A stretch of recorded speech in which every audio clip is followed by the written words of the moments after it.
نحن نقص علیک نبأہم بالحق، اور ہم بیان کرتے ہیں آپ پر ان کا واقعہ حق کے ساتھ، یعنی کہ یہ جو واقعہ آپ قرآن حکیم میں آ رہا ہے اس کے اندر کسی قسم کی بھی کوئی شک و شبہ کی گنجائش نہیں ہے۔ اگرچہ تاریخی اعتبار سے اور بنی اسرائیل نے اور یہود و نصارہ نے یہ واقعات بیان کیے ہیں اور ان کے اندر بڑی کمی بیشی کر دی ہے، لیکن حقیقت میں یہ واقعہ اسی طرح ہی پیش آیا ہے جیسا کہ اللہ رب العزت فرماتے ہیں کہ ہم آپ کے سامنے قرآن مجید میں بیان کر رہے ہیں۔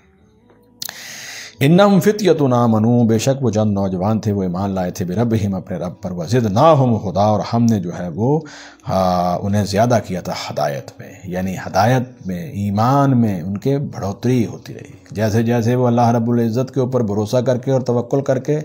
انہوں نے جو ہے وہ اپنے معاشرے کو اور کفر کو اور شرک کو چھوڑ دیا، حتیٰ کہ بادشاہ وقت کے سامنے بھی اللہ وحدہ لا شریک کی ربوبیت اور الوہیت کا اعلان کر دیا۔ تو اللہ تعالیٰ نے فرمایا کہ ہم نے ان کے ایمان میں پھر اضافہ کر دیا، اگرچہ ان کے اوپر مشکلات آتی رہیں لیکن ہر مشکل جو ہے وہ اللہ تعالیٰ نے ان کے کو ایمان میں اضافہ کیا اور ان کو استقامت نصیب فرمائی، اس طرح وہ ہر مشکل سے نکل گئے۔ اسی طرح ہی انسان جو ہے وہ اپنی عملی زندگی کے اوپر اگر غور کرے تو اگر اس کے ایمان میں اضافے کی علامت کیا ہوتی ہے کہ اس کے اعمال صالحہ کے اندر، اس کے تقویٰ کے اندر جو ہے وہ اضافہ ہوتا ہے، اور اگر جو ہے وہ سمجھو کہ وہ برائی کے راستے پہ چڑھ گیا ہے، نعوذ باللہ من ذالک، اللہ ہمیں بچا کے رکھے، تو پھر اس کا مطلب یہ ہے کہ پھر اس کے ایمان کے اندر کمی واقع ہونی شروع ہو گئی، اور بعض اوقات ایسی صورتحال بن جاتی ہے کہ انسان جو ہے وہ پھر کفر اور شرک کی وجہ سے اپنے ایمان کو بالکل ہی جو ہے وہ گنوا بیٹھتا ہے۔ اللہ ہمیں محفوظ فرمائے۔ فرمایا کہ نحن نقص علیک نبأہم بالحق، ہم بیان کرتے ہیں آپ پر ان کا واقعہ حق کے ساتھ۔ انہم فتیۃ، بے شک وہ چند نوجوان تھے، آمنوا بربہم، وہ ایمان لائے تھے اپنے رب پر، وزدناہم ہدا، اور ہم نے انہیں زیادہ کیا تھا ہدایت میں، وربطنا علی قلوبہم، اور ہم نے ان کے دلوں کو مضبوط کر دیا تھا۔ اذ قاموا، جب وہ کھڑے ہوئے کس کے سامنے؟ بادشاہ کے سامنے یا معاشرے کے سامنے، یعنی کہ اس وقت جو ہے وہ پوری کی پوری جو ہے وہ بادشاہ اور پوری جو اس وقت کی حکومت اور اس وقت کا جو معاشرہ تھا وہ چونکہ کفر اور شرک پہ تھا، اللہ رب العزت کے ساتھ جو ہے انہوں نے بہت سارے شریک بنائے ہوئے تھے، اور دنیا کے اندر جو ہے وہ معبودان باطل جو ہے ان کی پرستش عام ہو رہی تھی، تو ان سب کے سامنے کھڑے جب ہوئے، اور زیادہ یہی قرینِ قیاس ہے کہ وہ جب بادشاہ وقت کے سامنے کھڑے ہوئے تو اللہ فرماتے ہیں ہم نے وہاں ان کے دل جو ہے وہ مضبوط کر دیے۔ فقالوا، انہوں نے کہا ربنا رب السماوات والارض، ہمارا رب تو آسمانوں کا رب ہے اور زمین کا رب ہے جس نے یہ پیدا کیا ہے، اس کے علاوہ جو ہے وہ دنیاوی طور پر اگر تمہیں کچھ اقتدار اور بادشاہت مل گئی ہے تو اس کا مطلب یہ نہیں ہے نعوذ باللہ کہ تم جو ہے وہ رب بن جاؤ اور ہمیں جو ہے وہ ایمان سے دور کرنے کے لیے جو ہے وہ کفر اور شرک کی دعوت دو یا ہمیں مجبور کرو، ہم ایسا نہیں کر سکتے۔ اللہ رب العزت زمین اور آسمان کے رب ہیں۔ لن ندعو من دونہ الہا، یہ دیکھیے پہلے جو ہے انہوں نے اللہ تعالیٰ کی ربوبیت کا اقرار کیا ہے، فقالوا ربنا رب السماوات والارض، پھر اللہ تعالیٰ کی الوہیت کا اقرار کیا، لن ندعو، ہم ہرگز نہیں پکاریں گے، من دونہ، اس کے سوا، الہن، کسی اور معبود کو، کسی اور کو اللہ تعالیٰ کے سوا جو ہے وہ ہم نہ عبادت کے لائق سمجھیں گے، نہ اپنی مشکلات میں جو ہے وہ کسی کو اللہ تعالیٰ کے سوا پکاریں گے۔ لقد قلنا، بلا شبہ تحقیق، قلنا ہم نے کہی، اذن اس وقت، شططن، ظلم اور زیادتی کی بات، یعنی کیا مطلب ہے؟ اگر ہم جو ہے وہ اللہ تعالیٰ کے علاوہ کسی اور کو رب مانیں، اللہ کے علاوہ کسی اور کو پکاریں، اللہ کو وحدہ لا شریک نہ مانیں، اللہ رب العزت کی ذات علی کو، تو پھر سمجھیے کہ اس وقت جو ہے وہ ہم ظلم اور زیادتی کے شکار ہو گئے ہیں۔ ہماری حالت اور پھر تمہاری حالت میں کوئی فرق نہیں رہا، ہم بھی تم جیسے ہی ہو گئے نعوذ باللہ۔ ہاؤلائی قومنا اتخذوا من دونہ آلہۃ، یہ ہماری قوم ہے، ہاؤلائی یہ قومنا ہماری قوم، اتخذوا انہوں نے بنا لی ہیں، من دونہ اللہ تعالیٰ کے سوا، آلہۃ کئی معبود، بہت سارے معبود بنا لیے ہیں۔ یہ جو ہے ان کا رویہ درست نہیں ہے، یہ جو ہے یہ ہدایت سے ہٹی ہوئی بات ہے، یہ کفر اور شرک ہے۔ لولا یاتون علیہم بسلطان بین، وہ کیوں نہیں لاتے علیہم ان اپنے معبودان باطل کے اوپر یا ان کی عبادت کے اوپر بسلطان بین، کوئی واضح دلیل، ان کو کوئی واضح دلیل پیش کرنی چاہیے، کوئی آسمانی کتاب سے، کوئی انبیاء علیہ السلام کی دعوت سے، کہ واقعتاً ہی اللہ تعالیٰ نے جو ہے وہ اپنے ساتھ مختلف قسم کے نعوذ باللہ شریک بنا رکھے ہیں، اور ہمیں ان کو بھی پکارنا چاہیے اور ان کو بھی ہوش کرنا چاہیے، اور ان کے لیے بھی جو ہے وہ نظر و نیاز دینی چاہیے، اور انہی کے لیے جو ہے وہ ہمیں جو ہے وہ ان کو خوش کرنے کی کوشش کرنی چاہیے، اور جتنے بھی عبودیت کے مراسم ہیں وہ ان کے لیے بھی کرنے چاہیے۔ ایسا بالکل نہیں ہے، ان کو اس بات کے اوپر جو ہے وہ واضح دلیل لانی چاہیے کہ وہ ثابت کریں اس بات کو کہ اللہ تعالیٰ کے علاوہ دوسرے بھی معبود ہیں، حالانکہ حقیقت میں ایسا نہیں ہے۔ فمن اظلم ممن افترى علی اللہ کذبا، فمن اظلم، پھر کون زیادہ ظالم ہے، ممن افترا، اس شخص سے جسے بادا علی اللہ، اللہ پر کذبا، جھوٹ۔ پہلی بات تو یہ ہے کہ وہ ایسی کوئی دلیل لا ہی نہیں سکتے، اور اگر وہ کوئی دلیل ایسی لائیں گے تو سمجھے کہ وہ جھوٹی دلیل ہوگی، اور یہ جھوٹی دلیل جو ہے یہ اس کا مطلب یہ ہے کہ وہ اللہ تعالیٰ پر جھوٹ اور افتراء گھڑ رہے ہیں، اللہ کی طرف غلط بات منسوب کر رہے ہیں، تو ایسے شخص سے بڑھ کر کون ظالم ہو سکتا ہے۔ دیکھیے اس سورہ مبارکہ کے اندر میں نے پہلے کہا ہے کہ نبی صلی اللہ علیہ وسلم کی ذات مبارکہ نے اس کو جو فتنہ دجال کے ساتھ جڑا ہے، تو اب آپ کو ہمیں اس بات کے اوپر غور کرنا چاہیے کہ اس سورہ مبارکہ کے مضامین کے اندر کہاں کہاں جو ہے وہ اس بات کی طرف اشارہ موجود ہے کہ کون کون سے فتنے اس وقت ہیں دنیا میں، پہلے پائے جاتے تھے اور اب پائے جاتے ہیں، اور ان سے ہم نے کیسے بچنا ہے، یہ ساری رہنمائی سورہ مبارکہ میں آپ کو ملے گی انشاءاللہ۔ وَأَذْ اعْتَزَلْتُمُوهُمْ، اور جب تم ان سے الگ ہو گئے ہو، یعنی وہ وَمَا يَعْبُدُونَ إِلَّا اللَّهَ، اور جن کی وہ عبادت کرتے ہیں اللہ کے سوا، اور وہ واپس میں اب انہوں نے بات کی، ان کو تو کہہ دیا انہوں نے کہ دیکھیے جی ہم اللہ کے سوا کوئی رب نہیں ہے، کوئی الہ نہیں ہے، اور اگر آپ کو ایسی بات محسوس کرتے ہیں تو آپ کو کوئی دلیل لانی چاہیے، اور اگر نہیں ہے تو اس کا مطلب اللہ تعالیٰ کی طرف ہم جھوٹ منسوب کر رہے ہیں۔ اب انہوں نے کہا کہ ہم تو ان سے الگ ہو گئے، ہم نے تو ان سے سوشل بائیک آؤٹ کر لیا ہے، ہم اپنے ایمان کے اوپر، اپنی توحید کے اوپر، اپنے اسلام کے اوپر کسی قسم کا کوئی کمپرومائز نہیں کریں گے ان کے ساتھ، اب ہم علیحدہ ہو گئے۔ وَإِذْ اعْتَزَلْتُمُوهُمْ، اور جب تم ان سے الگ ہو گئے ہو، وَمَا يَعْبُدُونَ إِلَّا اللَّهَ، اور جن کی وہ عبادت کرتے ہیں اللہ کے سوا، ان سے بھی تم جو ہے وہ الگ ہو گئے ہو۔ فَأْوُوا، تو تم پناہ لو، إِلَى الْكَهْفِ، اس غار کی طرف، يَنْشُرْ لَكُمْ، پھیلا دے گا تم پر، ربکم، تمہارا رب، من رحمتہ، اپنی رحمت میں سے، اپنی رحمت کو اللہ تعالیٰ تم جو ہے اس کو تمہیں اپنی رحمت سے ڈھانپ لے گا، تمہارے اوپر پھیلا دے گا۔ وَيُحَيِّئْ لَكُمْ، اور مہیا کر دے گا تمہارے لیے، من امرکم، تمہارے کام میں، مرفقاً، آسانی۔ پھر اللہ تعالیٰ جو ہے وہ اپنی خاص رحمت سے تمہیں جو ہے وہ اتنے مشکل حالات کے اندر کے جبکہ ساری سلطنت جو ہے وہ ساری حکومت اور سارا معاشرہ تمہارے خلاف ہوا ہے، پھر بھی اللہ تعالیٰ تمہارے لیے جو ہے وہ آسانیاں پیدا فرما دیں گے۔ وَيُحَيِّئْ لَكُمْ، اور مہیا کر دے گا تمہارے لیے، من امرکم، تمہارے کام میں، مرفقاً، آسانی۔ اور یہ جو ہے یہ حضور صلی اللہ علیہ وآلہ وسلم کی بعض حدیث کے اندر بھی یہ بات موجود ہے، صحیح بخاری کے اندر اور صحیح مسلم کے اندر اور دوسری کتابوں کے اندر، کتاب الفتن کے اندر، کہ جب ایمان تمہارے لیے جو ہے وہ اسلامی معاشرے کے اندر بھی رہتے ہوئے ایسے حالات کا بعض اوقات آ جائیں کہ آپ جو ہیں وہ مسلمان ہیں جبکہ معاشرہ اس طرف چل پڑا ہے، تو پھر سب سے بہتر آپ نے یہی بات احادیث مبارکہ کا مفہوم یہ ہے کہ آدمی جو ہے ان کو جو ہے وہ اپنی زندگی جو ہے وہ معاشرے کے فتنوں سے بچا کر کسی درخت کی جڑ کو،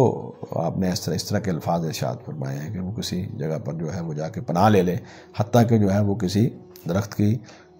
جڑ کو جو ہے وہ اگر اس کو پکڑ کر چباتا رہے، یعنی چبانا شروع کر دے، یعنی کیا مطلب ہے کہ کہیں بھی وہ معاشرے سے اندر جنگل میں نکل جائے یا شہر کے دوسرے کسی باہر پیریفیری میں چلا جائے یا غار میں پناہ لے رہے، یا درخت کے جو ہے وہ جڑوں کے اندر جو خالی جگہ بنی ہوئی ہوتی ہے بڑے درختوں کے، وہاں پر جا کر جو اپنی زندگی بسر کر دے۔ یہ اشارہ کس چیز کی طرف ہے؟ یہ اشارہ اس چیز کی طرف ہے کہ اگر آپ کو اپنے ایمان کے مقابلے کے اندر معاشرے میں کچھ ایسی چیزیں پیدا ہو جاتی ہیں کہ آپ کو مجبور کیا جاتا ہے کہ آپ ان کو اختیار کریں، یا آپ کی کو سننے کے لیے تیار ہی نہیں ہے، تو پھر بہتر ہے وہ کیا ہوگا کہ آپ اپنے ایمان کو بتائیں، اپنے ایمان کو بچائیں اور اس معاشرے سے الگ ہو جائیں۔ یہی سبق جو ہے وہ یہاں پر بھی ہے۔ وَتَرَى الشَّمْسَ إِذَا طَلَعَتْ، اب بات جو ہے وہ کلیئر ہو گئی کہ انہوں نے جو ہے وہ غار کے اندر پناہ لے لی۔ وَتَرَى الشَّمْسَ، اور تو دیکھے گا سورج کو، إِذَا طَلَعَتْ، جب وہ طلوع ہوتا ہے، تَزَاوَرُ، تو کنارہ کر جاتا ہے، ایک طرف سے نکل جاتا ہے، عن کَهْفِهِمْ، ان کی غار سے، ذات الیمین، دائیں طرف کو، وَإِذَا غَرَبَتْ، اور جب وہ غروب ہوتا ہے، تَقْرِضُهُمْ، تو ان سے جو ہے وہ کترا کر نکل جاتا ہے، ذات الشمال، ان کی بائیں طرف سے۔ تو یہ سورج جو ہے وہ بالکل سامنے نہیں ہے، بلکہ غار اس طرح جو ہے وہ وہاں پر ہے کہ سورج نکلتے اور ڈوبتے وقت جو ہے وہ کچھ حصہ سورج کا جو ہے وہ کترا کے نکل جاتا ہے، اور کچھ روشنی جو ہے اور اس کے اندر جو ہے وہ ان کی غار کے اندر داخل ہوتی ہے۔ وَتَرَى الشَّمْسَ إِذَا طَلَعَتْ تَزَاوَرُ عَنْ كَهْفِهِمْ ذَاتَ الْيَمِينِ وَإِذَا غَرَبَتْ تَقْرِضُهُمْ ذَاتَ الشِّمَالِ، یعنی غار کا دھانا، غار کا منہ جو ہے یا ان کا گھر جو ہے وہ غار کی شکل میں تھا، وہ بالکل سورج کے ڈوبتے ہوئے اور سورج کے نکلتے وقت بالکل سامنے نہیں تھا، بلکہ یہ سمجھیے کہ ڈوبتے اور سورج کے نکلتے اور سورج کے ڈوبتے وقت یہ غار اس اعتبار سے سی کہ سورج جو ہے وہ ان کو کترا کر اور سائڈ سے نکل جاتا اور کچھ حصہ روشنی کا جو ہے وہ غار کے اندر پہنچتا۔ وَهُمْ فِي فَجْوَةٍ مِّنْهُ، اور وہ جو ہے وہ غار کے کھلی جگہ میں تھے، کھلے کنارے پر تھے، یعنی یہ سمجھیے کہ غار جو کا دھانا بڑا ہے اور آگے کھلی جگہ ہے جہاں پر وہ لیٹے ہوئے تھے۔ ذالک من آیات اللہ، یہ اللہ کی نشانیوں میں سے، یہ واقعہ اللہ کی نشانیوں میں سے بہت بڑی نشانی ہے کہ اللہ تعالیٰ نے جو ہے وہ اسی جگہ پر، اسی شہر میں، ہاں جی، مرکزی حکومت کے پاس ہی کسی غار میں ان کو پناہ دے دی، پھر اللہ تعالیٰ نے ان کو سلا دیا، پھر سورج کی روشنی اور دھوپ ان کے اوپر مناسب مقدار میں ڈالی تاکہ ان کے جسم جھلس نہ جائیں، پھر ان کو ہوا میسر رہی اور کھلی جگہ کے اوپر لیٹے رہے، اور پھر اللہ رب العزت نے جو ہے وہ ان کا روب اس طرح کا ڈال دیا کہ کوئی آدمی اس غار میں داخل نہیں ہو سکا۔ اس طرح اللہ تعالیٰ نے جو ہے وہ نوجوانوں کی حفاظت فرمائی۔ اور کوئی آدمی جب اللہ تعالیٰ کے راستے کے اندر جو ہے وہ پکا ارادہ کر کے اور اس پر توکل کر کے جو ہے وہ اپنے ایمان کو بچانے کے لیے نکلتا ہے، پھر اللہ تعالیٰ اس کے اوپر اسی طرح ہی جو ہے وہ اپنی رحمتیں فرماتے ہیں۔ اس واقعے کے اندر ہمیں یہی جو ہے وہ رہنمائی ملتی ہے، اور اس واقعے کے اندر ہمیں یہی تسلی اور خوشخبری ملتی ہے۔ ذالک من آیات اللہ، اور یہ واقعہ اللہ کی نشانیوں میں سے ایک بہت بڑی نشانی ہے۔ من یہد اللہ، جسے اللہ ہدایت دے، فہو المہتد، تو وہی ہدایت پانے والا ہے۔ ومن یضلل، اور جسے وہ گمراہ کر دے، فلن تجد لہ ولیا، فلن تجد لہ ولیا، تو آپ ہرگز نہیں پائیں گے اس کے لیے بھی کوئی دوست، مرشدن، کو رہنمائی کرنے والا۔ یعنی اللہ تعالیٰ جو ہے وہ بعض ایسے لوگ بدقسمت ہوتے ہیں کہ جب وہ اللہ تعالیٰ کے بتائے ہوئے طریقے سے بھاگتے ہیں اور بھاگتے ہی چلے جاتے ہیں، تو پھر اللہ تعالیٰ ان کو جو ہے ان کے حال پر چھوڑ دیتا ہے، اور یہ سمجھیے کہ اللہ تعالیٰ کی طرف سے یہ ان کے اوپر سب سے بڑا جو ہے وہ سمجھو کہ ان کے اوپر جو ہے وہ سب سے بڑی اللہ تعالیٰ کی طرف سے ان کے اوپر ایک لعنت پڑ گئی ہے کہ ہدایت کے راستے کی طرف اب وہ نہیں آئیں گے۔ یعنی ایسے آپ دیکھیے کوئی آدمی جو ہے وہ مسلسل جو ہے وہ بغاوت پہ اور سرکشی پہ اترا ہوا ہو، حتیٰ کہ بعد اخلاقی اور بدتمیزی پہ آ جائے اور آپ کی صحیح بات بھی نہ مانے، تو آپ پھر کیا کرتے ہیں؟ آپ کہتے ہیں جاؤ بھائی، پھر تمہارے حال پہ چھوڑ دیا۔ کسی کو کسی کے حال پہ چھوڑنا یہ اس کے لیے کوئی اچھا نہیں ہوتا، یہ سمجھیے کہ اس کے لیے یہ سب سے بری بات ہوتی ہے۔ اللہ تعالیٰ جو ہے ان کو ان کے حال پر چھوڑ دے گا، اور پھر جو ہے وہ کوئی ان کو نہ ہدایت دینے والا ہوگا، نہ ان کی کوئی رہنمائی کرنے والا ہوگا۔ یہ قرآن مجید کے اندر یہ اصول اور یہ اللہ تعالیٰ کی یہ سنت اور یہ مضمون بہت جگہ پر بیان ہوا ہے، جس کو اللہ تعالیٰ نے اس انداز میں بیان فرمایا ہے کہ اللہ تعالیٰ جس کو چاہتا ہے ہدایت دیتا ہے، جس کو چاہتا ہے گمراہ کر دیتا ہے، اور یہ جو ہدایت اور گمراہی کا قانون ہے یہ اللہ تعالیٰ نے بیان کر دیا ہے۔ اور کوئی آدمی جب ہدایت سے ہٹ کے گمراہی کے راستے کے اوپر چلنے کے لیے تل گیا ہے، تو پھر سمجھیے کہ وہ گمراہی کا وہ اصول جو اللہ تعالیٰ نے بنایا ہے وہ اس کے اوپر جو ہے وہ سچا ثابت ہو جاتا ہے، اور پھر اس طرح جو ہے اس کے قلب کے اوپر مہر لگ جاتی ہے۔ اللہ تعالیٰ محفوظ فرمائے ہم سب کو، آمین ثم آمین۔ اللہ ہمیں ہدایت پر رکھے، آمین۔ من یہد اللہ فہو المہتد، جسے اللہ ہدایت دے تو وہی ہے ہدایت پانے والا۔ ومن یضلل، اور جسے وہ گمراہ کر دے، فلن تجد لہ، تو آپ ہرگز نہیں پائیں گے اس کے لیے ولیاً، کوئی دوست، مرشدن، رہنمائی کرنے والا۔ اب کوئی اس کا دوست نہیں ہے، کوئی رہنمائی کرنے والا نہیں ہے۔ وَتَحْسَبُهُمْ أَيْقَاظًا، اور آپ انہیں خیال کریں گے جاگتے ہوئے۔ آپ ایسے سمجھیں گے جب آپ غار کے قریب جائیں گے آپ دیکھیں گے تو آپ دیکھیں گے کہ جیسے کہ وہ جاگ رہے ہیں، یعنی ہو سکتا ہے کہ ان کی آنکھوں کا کچھ حصہ جو ہے وہ اللہ تعالیٰ نے جو ہے ایسا ہو، بعض آدمی جو ہے وہ سوتے میں بالکل آنکھ بند کر دیتے ہیں، اور بعض دفعہ آپ نے دیکھا ہوگا بعض آدمیوں کی آنکھیں جو ہیں وہ تھوڑی سی کھلی ہوتی ہیں، جس سے انسان محسوس یہ کر رہا ہوتا ہے کہ یہ سویا ہوا نہیں ہے بلکہ جاگ رہا ہے، حالانکہ وہ سویا ہوا ہوتا ہے۔ اللہ رب العزت فرماتے ہیں وَتَحْسَبُهُمْ أَيْقَاظًا، آپ انہیں خیال کریں گے جاگتے ہوئے، وَهُمْ رُقُودٌ، حالانکہ وہ سوئے ہوئے ہیں، حالانکہ وہ جاگ تو رہی نہیں ہے۔ وَنُقَلِّبُهُمْ، اور ہم ان کی کروٹیں بدلتے ہیں، ذات الیمینی دائیں طرف، و ذات الشمالی، اور بائیں طرف، یعنی نیند کی اس حالت کے اندر جو ہے وہ دائیں اور بائیں وہ اپنی جو ہے وہ اللہ تعالیٰ ان کی وہ کروٹیں بھی مسلسل بدلتے رہے۔ ظاہر ہے کہ وہ اتنی صدیاں تک سوئے رہے، پھر ان کے لیے جو ہے وہ ظاہر ہے یہ ایک بہت بڑی نشانی ہے کہ انہوں نے کچھ کھایا پیا بھی نہیں ہے لیکن زندہ ہے، اور وہ دائیں بائیں کروٹ بھی لے رہے ہیں تاکہ ان کے جسم کے اوپر جو ہے وہ کیا اسے کہتے ہیں زخم نہ بننے، بیڈ سورس کہتے ہیں۔ وَنُقَلِّبُهُمْ، اور ہم ان کی کروٹیں بدلتے ہیں، ذات الیمینی دائیں طرف، و ذات الشمالی، اور بائیں طرف۔ یہ اللہ رب العزت نے جو ہے وہ اپنی نشانیاں بیان فرمائی ہیں۔ ان کا جسم گلا سڑا نہیں ہے، ان کو بھوک پیاس محسوس نہیں ہوئی، اور وہ زندہ رہے صدیوں تک، یہ اللہ تعالیٰ کی عظیم نشانی ہے۔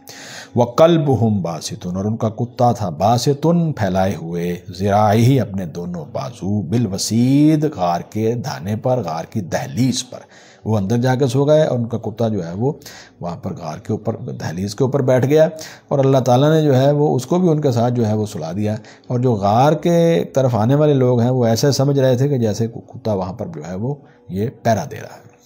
وَقَلْبُهُمْ بَاسِطٌ، اور ان کا کتا پھیلائے ہوئے ہے، ذراعیہ، اپنے دونوں بازو، بالوسید، دہلیز پر۔ لَوِ اطَّلَعْتَ عَلَيْهِمْ، اگر آپ جھانکیں ان پر، آپ کوشش کر کے جھانکنے کی کوشش کریں غار کے اندر، لَوَلَّيْتَ مِنْهُمْ، تو آپ جو ہیں وہ پیٹ پھیر لیں گے ان سے فرارن بھاگتے ہوئے، ولا ملئتا اور آپ ضرور بھر جائے گا، اور ولا ملئتا اور آپ میں ضرور بھر جائے گا منہم ان کا روبن روب اور خوف، یعنی آپ جب جو ہے وہ ان کے پاس جائیں گے قریب تو ایک تو پہلی بات یہ ہے کہ آپ کے دل کے اندر ان کا خوف اور روب اللہ تعالیٰ ڈال دیں گے، اور آپ اسی خوف اور روب کی وجہ سے جو ہے وہ پھر جو ہے وہ بھاگتے ہوئے واپس آ جائیں گے، کسی کو جرأت نہیں ہوئی نہ ہوگی کہ وہ اس غار کے اندر داخل ہو سکے۔ یہ اللہ تعالیٰ نے جب تک ان کو سلائے رکھا، اور جب وہ دوبارہ اٹھے وہ واقعہ آ رہا ہے، اس وقت تک کسی کو جرأت نہیں ہوئی ایک شخص کو یا زیادہ لوگوں کو کہ وہ اس غار میں داخل ہو سکیں۔ یہ بھی اللہ تعالیٰ کی عظیم نشانی اور معجزات میں سے ہے، غار میں ان کا رہنا اور صدیوں تک سوئے رہنا، پھر ان کا زندہ سلامت رہنا، پھر ان کے جسم کا نہ گلنا، جی پھر کتا کا بھی وہاں پر جو ہے وہ ان کے اس کا جو ہے وہ غار کے دہلیز کے اوپر پہرا دینا، اور وہاں اس کا بھی سوئے رہنا، اور کسی کا وہاں پر نہ جا سکنا، اور روب و دبدبے کی وجہ سے، اور پھر جو ہے وہ اس کا واپس آ جانا۔ یہ سارے پہلو ہیں اس بات کی طرف اشارہ کر رہے ہیں کہ یہ اللہ تعالیٰ کی عظیم معجزات میں سے یہ واقعہ ہے۔ وَكَذَلِكَ اور اسی طرح بَعَثْنَاهُمْ ہم نے انہیں دوبارہ اٹھا کھڑا کر دیا۔ پھر جب یہ ایک وقت مقرر تک جہاں تک اللہ تعالیٰ نے چاہا تو فرمایا کہ پھر ہم نے جو ہے ان کو دوبارہ کھڑا کر دیا، دوبارہ وہ اٹھ گئے، لِيَتَسَاءَلُوا بَيْنَهُمْ تاکہ وہ ایک دوسرے سے سوال کریں، آپس میں وہ ایک دوسرے سے اب سوال کریں کہ اٹھنے کے بعد کہ بھئی اب ہم لوگ یہاں غار میں ہیں تو کتنے سال جو ہیں، کتنا لمحہ، کتنا وقت ہم نے یہاں پر گزارا ہے۔ قَالَ قَائِلٌ مِّنْهُمْ کہا کہنے والے نے ان میں سے ایک کہنے والے نے یہ کہا، اب وہ دوبارہ اٹھ پڑے ہیں، غار میں سوئے، اللہ تعالیٰ کی ذات جو ہے انہوں نے سلائے رکھا، وہ دوبارہ اٹھ پڑے ہیں۔ قال قائل منہم کہا ایک کہنے والے نے ان میں سے، کم لبثتم بھئی تم یہاں جو ہے وہ غار کے اندر کتنا عرصہ جو ہے وہ ٹھہرے ہو؟ قالوا انہوں نے کہا لبثنا یوما او بعض یوم، ہم جو ہے وہ ایک دن یا دن کا کچھ حصہ ٹھہرے رہے۔ حالانکہ یہ دیکھیے یہ واقعہ جو ہے یہ قرآن مجید میں خود بتا رہا ہے کہ یہ 3 صدیوں تک یہ ان کی نیند جو ہے وہ پھیلی ہوئی تھی، لیکن وہ کیا محسوس کر رہے تھے؟ قالوا انہوں نے کہا لبثنا ہم ٹھہرے ہیں یومن ایک دن، او بعض یومن یا دن کا کچھ حصہ، ہم پورا دن بھی نہیں سوئے، ایک حصہ جو ہے وہ شاید ہم جو ہے وہ سوئے ہیں۔ قالوا پھر ظاہر ہے وہ کسی نتیجے پر نہیں پہنچے تو انہوں نے کیا کہا؟ انہوں نے کہا ربکم اعلم بما لبثتم، دیکھو تمہارا رب جو ہے وہی خوب جاننے والا ہے، وہی خوب جانتا ہے کہ جتنا عرصہ تم جو ہے وہ اس غار کے اندر ٹھہرے رہے ہو۔ فابعثوا اب تم بھیجو، کسی کو بھیجو، احدکم اپنے میں سے ایک کو، بواریککم ھذی اپنے اس جو ہے وہ چاندی کا جو سکہ تمہارے ہاتھ میں ہے، جو بھی سکہ اس وقت تھا رائج الوقت، اس کو جو ان کے پاس تھا انہوں نے کہا اس کو دے کر کسی کو جو ہے وہ مارکیٹ میں شہر میں بھیجے، الی المدینہ شہر کی طرف، فلینظر پھر چاہیے کہ وہ دیکھے، ایھا ازکی طعاما کون سا اس شہر کا زیادہ پاکیزہ ہے کھانے کے لحاظ سے۔ یعنی دیکھیے ان کو کتنی فکر تھی اس بات کی کہ ہم نے کوئی جو ہے وہ ناپاک کوئی حرام کھانا نہیں کھانا، وہ جائے اپنا سکہ لے کر اور دیکھے کہ وہاں پر کون سی ایسی جو دکان ہے جہاں سے حلال رزق مل رہا ہے، کھانا مل رہا ہے، وہ لے کر آئے۔ فَلْيَنظُرْ پس چاہیے کہ وہ دیکھے، ایھا کون سا اس شہر کا، ازقا زیادہ پاکیزہ ہے، طعاماً کھانے کے لحاظ سے، جو کھانے کے لحاظ سے بہترین حلال چیز ہے وہ وہاں سے لے کر آئے۔ فَلْيَأْتِكُمْ پھر چاہیے کہ وہ تمہارے پاس لے آئے، بِرِزْقٍ مِّنْہُ کچھ کھانا اس میں سے، کیونکہ ظاہر ہے ہم سوئے ہوئے اٹھیں اور ہمیں نہیں پتہ کہ ہم ایک دن سوئے ہیں یا دن کا کچھ حصہ سوئے ہیں، تو اب ہمیں بھوک محسوس ہو رہی ہے، تو کسی کو جو ہے وہ یہ سکہ دے کر بھیجیے، وہ حلال رزق جو ہے وہ لے کر آئے، کھانا لے کر آئے، اور اس میں سے پھر ہم لوگ کھائیں۔ فَلْيَأْتِكُمْ بِرِزْقٍ مِّنْہُ پھر چاہیے کہ وہ تمہارے پاس لے آئے کچھ کھانا اس میں سے، وَلْيَتَلَطَّفْ یہ کہا جاتا ہے کہ یہ قرآن مجید جو ہے اس کا نصف جو ہے وہ اس لفظ کے اوپر ہو جاتا ہے، وَلْيَتَلَطَّفْ اور چاہیے کہ وہ جو ہے وہ نرمی سے بات کرے۔ اس ہر لفظ کے اوپر وَلْيَتَلَطَّفْ جو ہے اس لفظ کے اندر اوپر جو ہے وہ قرآن مجید کہتے ہیں کہ بالکل جو ہے وہ نصف ہو جاتا ہے، آدھا قرآن مجید سے پہلے اور آدھا اس کے بعد ہے۔ بعض لوگوں نے تو حروف کی بھی تقسیم کی ہے، وہ سائٹ کے اوپر لکھا ہوا، وہ اس میں نہیں جانا چاہتا۔ بہرحال وَلْيَتَلَطَّفْ اور چاہیے کہ وہ نرمی سے بات کرے، جا کر جو ہے وہ اس طرح شور شرابہ نہ کرے، بالکل جو ہے وہ کانشیس رہ کے بات کرے، کیونکہ سارے لوگ ہمارے خلاف ہیں۔ اب ان کو نہیں پتا کہ یہ تو صدیاں گزر گئی ہیں اور معاشرہ جو ہے وہ بدل چکا ہے، لیکن وہ یہی سمجھ رہے ہیں کہ جو ہے ابھی بھی معاشرہ جو ہے اور سارے کے سارے لوگ جو ہیں وہ یقیناً ہمارے خلاف سوچ رہے ہوں گے، تو کہیں ایسا نہ ہو کہ یہ شخص جو وہاں پر کھانا لینے کے لیے جائے اور یہ ان کو جو ہے وہ لوگ اس کو جو ہے وہ پریشان نہ کریں یا اس کو جو ہے وہ کوئی تکلیف نہ پہنچائیں، یا ہو سکتا ہے کہ وہ گرفتار نہ ہو جائے۔ وَلْيَتَلَطَّفْ چاہیے کہ وہ نرمی سے بات کرے، وَلَا يُشْعِرَنَّ اور ہرگز نہ بتائے بکم تمہارے بارے میں احداً کسی کو وہ یہ نہ بتائے کہ باقی میرے ساتھی جو ہیں وہ وہاں پر غار میں موجود ہیں۔ اِنَّهُمْ إِن يَظْهَرُوا بلا شبہ اگر غالب آ گئے وہ علیکم تم پر، یعنی آپس میں وہ صلاح مشورہ کر رہے ہیں کہ اگر وہ لوگ دوبارہ جو ہے وہ تمہارے اوپر غالب آ گئے تو وہ کیا کریں گے، یرجموکم، تو وہ تمہیں سنگسار کر دیں گے، وہ تمہیں پتھر مار کر جو ہے وہ ختم کر دیں گے، تمہیں ہلاک کر دیں گے، قتل کر دیں گے۔ یا دوسری صورت کیا ہے، او یعیدوکم فی ملتہم، یا وہ اپنے دین میں تمہیں دوبارہ لوٹائیں گے، تمہیں دوبارہ جو ہے وہ کفر کی طرف لے جانے کی کوشش کریں گے۔ پھر ایسی صورت میں کیا ہوگا، وَلَن تُفْلِحُوا اِذًا أَبَدًا، تم اس وقت کبھی بھی پھر تم جو ہے وہ فلاح نہیں پاؤ گے، ہماری ساری جد و جہد اور کوشش جو ہے وہ ضائع ہو جائے گی۔ ایسا نہ ہو کہ ہم نے یہ ساری جو ہے وہ اللہ تعالیٰ کی طرف جو رجوع کیا ہے، توحید اختیار کی ہے، ایمان اختیار کیا ہے، دین اسلام کو دل و جان سے قبول کر لیا ہے، تو اب اگر ہم دوبارہ جو ہے وہ اس قوم نے ہمیں مجبور کیا، وہاں کے لوگوں نے، تو پھر کیا نتیجہ نکلے گا کہ وہ ہمیں کفر کی طرف لے جانے کی کوشش کریں گے۔ پھر ایسی صورت میں ہم ہرگز فلاح نہیں پائیں گے، ہم کامیاب نہیں ہو سکیں گے، کیونکہ ہماری جد و جہد جو ہے وہ تو اللہ تعالیٰ کی رضا اور اس کی خوشنودی ہے اور آخرت کی ہمیشہ کی کامیابی ہے۔ اللہ اکبر۔ انہم ان یظہروا علیکم، بلا شبہ اگر وہ غالب آ گئے تم پر، یرجموکم، تو وہ تمہیں سنگسار کر دیں گے، او یعیدوکم، یا وہ تمہیں لوٹائیں گے، فی ملتہم، اپنے دین میں، ولن تفلحوا اذًا ابدا، اور تم ہرگز جو ہے وہ پھر اس وقت، یعنی اگر یہ ہو گیا تو اللہ معاف فرمائے، تو پھر کبھی بھی تم جو ہے وہ فلاح نہیں پاؤ گے، تو یہ جو کامیابی ہے وہ تمہارے ہاتھ سے نکل جائے گی۔ وَكَذَلِكَ أَعْثَرْنَا عَلَيْهِمْ، اور اسی طرح ہم نے مطلع کر دیا ان پر لوگوں کو، لیکن اللہ کی حکمت یہ تھی کہ اللہ تعالیٰ جو ہے وہ لوگوں کو پتہ چل جائے کہ یہ لوگ دوبارہ اٹھے ہیں، اور وہ لوگ جو آخرت کے بارے میں متزلزل تھے یا اللہ تعالیٰ کی توحید کے بارے میں ان کو کسی قسم کا کوئی شک و شبہ تھا، تو وہ اپنے ایمان کو درست کر لیں۔ ان کا واپس اٹھنا لوگوں کے لیے جو ہے وہ ہدایت کا بھی سبب بن گیا اور معاشرے کے لیے جو ہے وہ باعث رحمت ثابت ہوا۔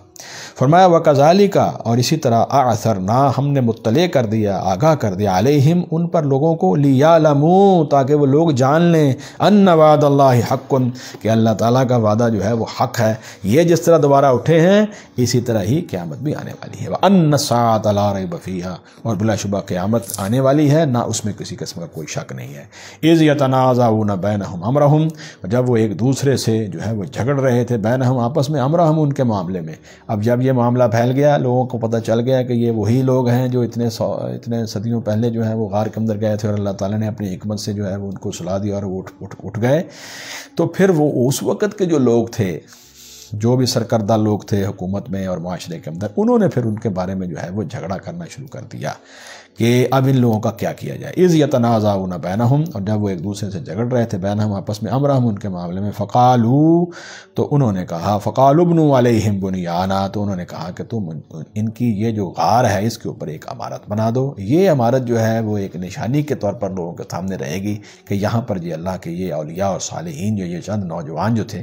یہ اللہ تعالیٰ نے ان کو اپنی خاص قدرت سے جو ہے ان کو وہاں پر جو ہے وہ اس غار کے اندر جو ہے وہ انہوں نے پناہ مانگی تھی اور اللہ نے ان کو محفوظ رکھا، تو یہ نشانی کے طور پر جو ہے ایک عمارت ان کے اوپر جو ہے وہ بنا دیجیے۔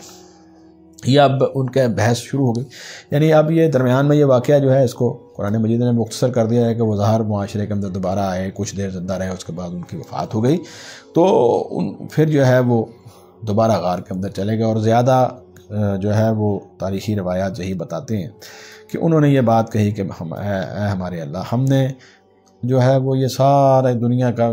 جو مال و متاع ہے اور یہ جو سارا دنیا کا جو معاملہ ہے اس کو چھوڑا ہی اس لیے تھا کہ تو جو ہے وہ ہم پر راضی ہو جائے اور ہماری اس جد و جہد کو قبول کر لے، ہمارے ایمان کو قبول کر لے۔ اب یہ دنیا دار لوگ جو ہیں یہ پھر ہمیں جو ہے وہ اپنی طرف گھسیٹنے کی کوشش کر رہے ہیں، تو اللہ تعالیٰ نے ان کی دعا کو قبول فرمایا اور وہ ان کی یک بار بھی جو ہے وہ وفات ہو گئی۔ یہ تاریخی واقعات ہیں،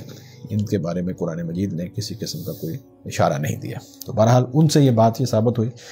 کہ درمیان میں یہ چونکہ یہ واقعات جو ہیں وہ یہاں بیان نہیں ہوئے، پھر ان کی وفات کے بعد لوگوں کے درمیان یہ معاملہ جو ہے وہ اس طرح بنا کہ بھئی ان کی اس غار کے اوپر جو ہے کوئی عمارت بنا دی جائے۔ یہ باتیں آپس میں ہو رہی ہیں۔ ربهم اعلم بہم، ان کا رب خوب جانتا ہے انہیں۔ قال الذین غلبوا علی امرہم، کہا ان لوگوں نے جو غالب آئے تھے ان کے معاملے پر، یعنی جن کو جو ہے وہ حکومتی اقتدار حاصل تھا، انہوں نے یہ فیصلہ کیا لَنَتَّخِذَنَّ، یقیناً ہم ضرور بنائیں گے، علیہم ان پر، مسجداً ایک مسجد، ایک عبادت گاہ جو ہے وہ یہاں پر بنا دی جائے گی تاکہ لوگ آئیں اللہ تعالیٰ کی عبادت بھی کریں، اور ان جو ہے وہ اس اولیاء اور صلحاء جو ہیں، یہ جو نوجوان ہیں جو اس غار کے اندر وفات پا گئے ہیں، ان کو جو ہے وہ بطور نشانی یاد بھی رکھیں کہ اللہ تعالیٰ نے جو ہے وہ کس طرح ان کی تکریم کی ہے اور کس طریقے سے جو ہے یہ معاشرے کے اندر حق کے ساتھ جو ہے وہ کھڑے رہے باطل کے مقابلے میں، اور اللہ نے ان کو کس طرح استقامت دی اور ان کی کس طرح حفاظت فرمائی ہے۔ یہ واقعہ قرآن مجید کے اندر آیا ہے، لیکن اس کو ذہن میں رکھنا چاہیے کہ حضور صلی اللہ علیہ وآلہ وسلم نے اپنی وفات سے چند روز قبل بھی اور چند لمحات قبل بھی جو ہے یہ بات بار بار ارشاد فرمائی تھی کہ اللہ تعالیٰ یہود و نصارہ کے اوپر جو ہے وہ لعنت کرے کہ انہوں نے اپنے انبیاء اور صلحاء کی قبریں جو ہیں ان کو جو ہے وہ سجدہ گاہ بنا لیا تھا۔ اے لوگوں، میں تم کو اس سے منع کرتا ہوں۔ تو ایسی وہ تمام قبور اور ایسے وہ تمام مقبرے جن میں جو ہے وہ اللہ تعالیٰ کی عبادت کے مساجد کے ساتھ، اللہ تعالیٰ کی عبادت کے ساتھ ساتھ ان کی بھی غیر اللہ کی بھی جو ہے وہ عبادت شروع ہو جائے اور ان کی قبروں کے اوپر بھی سجدے شروع ہو جائیں، تو یہ اسلام کے اندر مطلقاً حرام ہے، اور اس سے جو ہے وہ بچنا چاہیے تاکہ شرک کے دروازے جو ہیں وہ سارے کے سارے بند ہو جائیں۔ اللہ رب العزت فرماتے ہیں کہ وہ لوگ جو غالب آئے تھے ان کے معاملے پر، انہوں نے کہا کہ لَنَتَّخِذَنَّ عَلَيْهِمْ مَسْجِدًا، یقیناً ہم ضرور بنائیں گے ان کے اوپر ایک مسجد۔ سَيَقُولُونَ، ان قریب وہ لوگ کہیں گے، ثَلَاثَةٌ رَابِعُهُمْ، کہ وہ 3 تھے، رَابِعُهُمْ ان کا چوتھا، قَلْبُهُمْ ان کا کتا تھا، یعنی وہ تعداد میں 3 تھے اور چوتھا کتا تھا۔ وَيَقُولُونَ، اور وہ کہیں گے، خَمْسَةٌ سَادِسُهُمْ قَلْبُهُمْ، یقولون، اور وہ کہیں گے، خمسۃ، وہ 5 تھے، سادسہم کلبہم، چھٹا ان کا کتا تھا، رجمم بالغیب، اللہ رب العزت فرماتے ہیں یہ بن دیکھے غیب کے اوپر رائے زنی کر رہے ہیں۔ یہ ایسے ہی ہے جیسے انسان جو ہے وہ بغیر اپنے کسی جو ہے ہدف کو دیکھے جو ہے وہ اندھا دھند نشانے لگاتا ہے، اس کو کہتے ہیں رجمم بالغیب، یعنی اٹکل پسو اور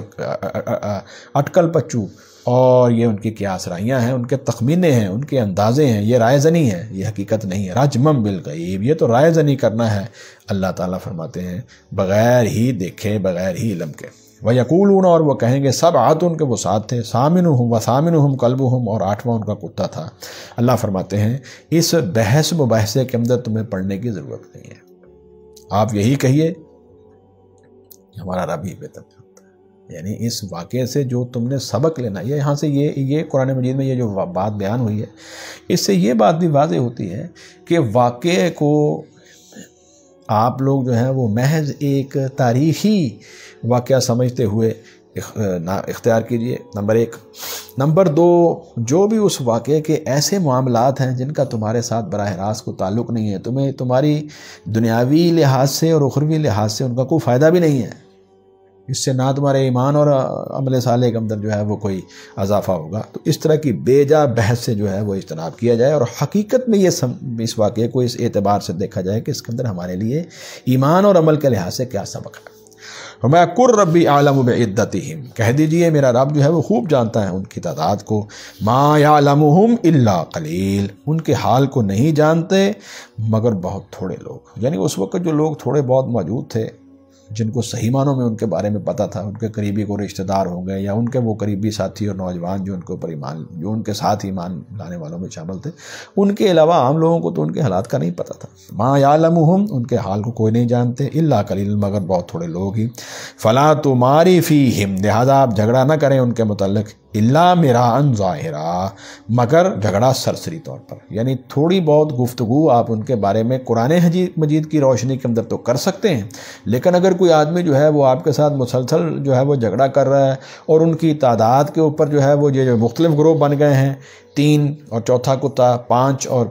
چھٹا ان کا کتا، یعنی وہ 7 تھے اور 8واں ان کا کتا، تو یہ جو بحثیں معاشرے کے اندر چل رہی ہیں فضول اور بے جا، جن کا کوئی مقصد ہی نہیں ہے، ان میں سے آپ کسی کے بھی ساتھ جو ہے وہ کسی کی رائے کے ساتھ اتفاق نہیں کریں گے، نہ آپ ان کے ساتھ اس معاملے میں جھگڑیں گے۔ ہاں الا مراء ظاہرا، مگر سرسری طور پر جھگڑا، کیا مطلب کہ جو حقیقت قرآن مجید میں آ گئی ہے وہ آپ بیان کر سکتے ہیں، باقی ان کے ساتھ جو ہے وہ جھگڑنے کی اور بحث و تنقید کی اور یہ جو بحث و مباحثے کی ضرورت نہیں ہے۔ ولا تستفت فیہم منہم احدا، اور ولا تستفت، اور آپ نہ پوچھیے فیہم ان کے بارے میں، منہم ان میں سے، احدن کسی سے بھی۔ اب یہ یہود و نصارہ اور یہ جو ہیں یہ اہل کتاب، ان سے اور ان کی کتابوں سے ہمیں نہ تو استفادہ کرنے کی ضرورت ہے